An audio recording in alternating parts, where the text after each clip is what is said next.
레진과 크라운을 판단할 때 어떤 걸 기준으로 삼으세요? 제가 논문을 그걸 찾으려고 찾은 게 아니고 이제 딴 걸 찾다 우연히 봤는데 두 개가 별로 수명의 유치에다가 크라운을 한다거나 뭐 레진을 한다거나 큰 차이가 없다고 들었는데 뭐 어떻게 생각하시는지 궁금하다 이런 얘기를 드리려고 2급 레진을 하냐 안 하냐부터 좀 차이가 있는 것 같아요. 선생님들마다. 인전면 우식이 생겼을 때 그걸 2급 레진을 적극적으로 하시는 선생님들도 있고요. 저 같은 경우에는 2급 레진을 잘 하지는 않거든요. 근데 그거는 사실 선생님들마다 너무 다르신 것 같아요. 정답은 없는 것 같아요. 2급이 되는 경우는 거의 크라운 쪽으로. 근데 이제 2급 레진을 하시려면 굉장히 초기에 에나멜 두께가 굉장히 얇기 때문에 오클루잘 하이트가 유치는 굉장히 얇아서 박스 모양을 하면 유지가 되기가 좀 힘든 상황들이 많거든요. 되게 초기부터 치료를 해야 2급 레진이 가능한데 초기부터 치료를 하려면 조금 일찍부터 엑스레이도 찍으면서 계속 프록시말 상태를 봐야 되는데 요즘은 엑스레이 찍는 것도 보호자분들이 별로 좋아하시지를 않거든요. 눈에 띄게 구멍이 난 게 보이시면 구멍이 났으니까 이제 치료를 해야겠거니라고 생각을 하시는데 구멍이 안 난 상태에서 엑스레이로 보고 여기 조금 캐비테이션이 되니까 2급 레진을 하시는 게 좋을 것 같아요 라고 말씀을 드리면 또 그거에 대해서 이제 거부감이 있으신 경우들도 있고 그래서 저는 2급 레진은 별로 안 하게 되는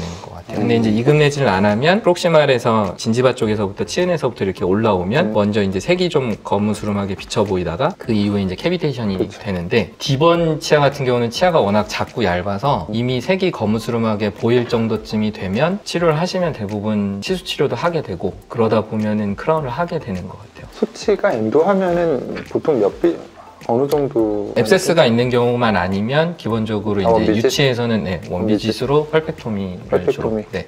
예전에는 펄포토미를 많이 했었는데 요즘은 그냥 FC를 쓰는 것도 좀 걱정이 되기도 하고 그래서 요새는 그냥 신흥에서 나오는 골드 나이타이 파일이 있더라고요. 아, 네. 네.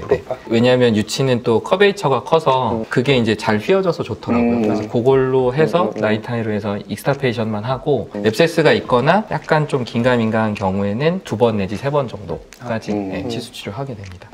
뭐 파일 쓸 때는 25번 네. 정도만 쓰나요? 아니면은 조금 더? 그것도 선생님들마다 다르신 것 같아요. 그냥 하나 파일만 쓰시는 선생님들도 있고요. 근데 저는 노란색, 빨간색, 파란색 이렇게 3개. 30번까지? 네.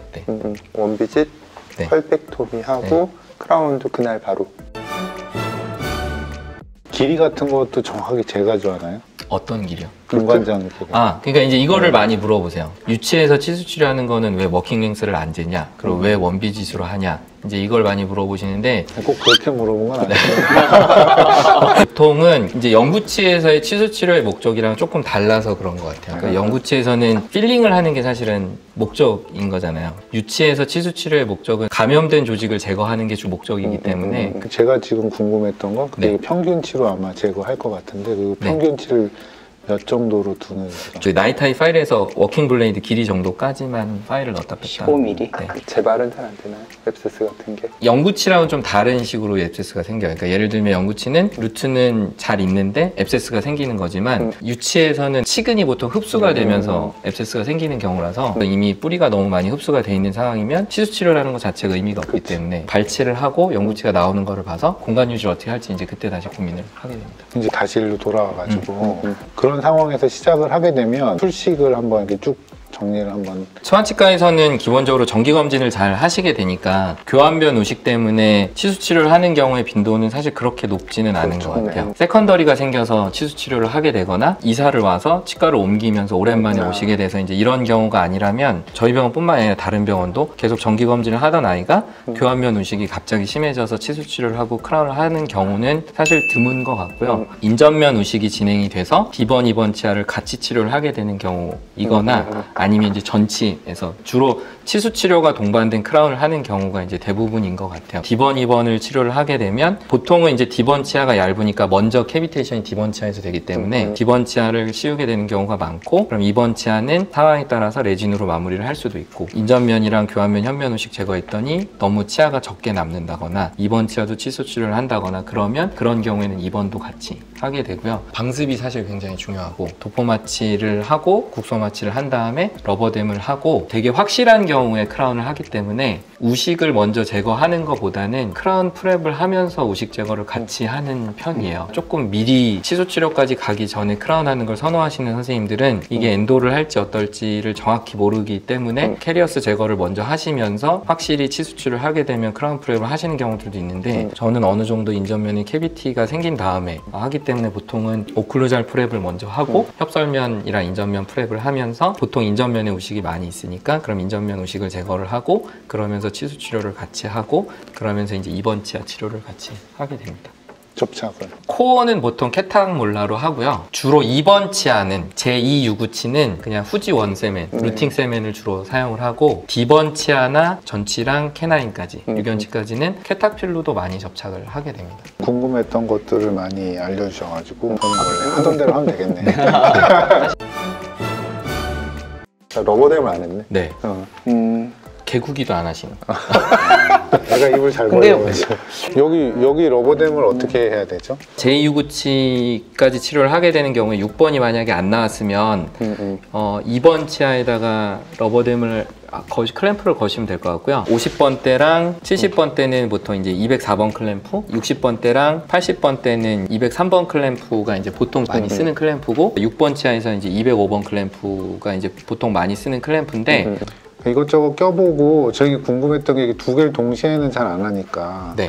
이렇게 두 개 동시에 이게 들어가나 컨택만 이렇게 쳐가지고 네.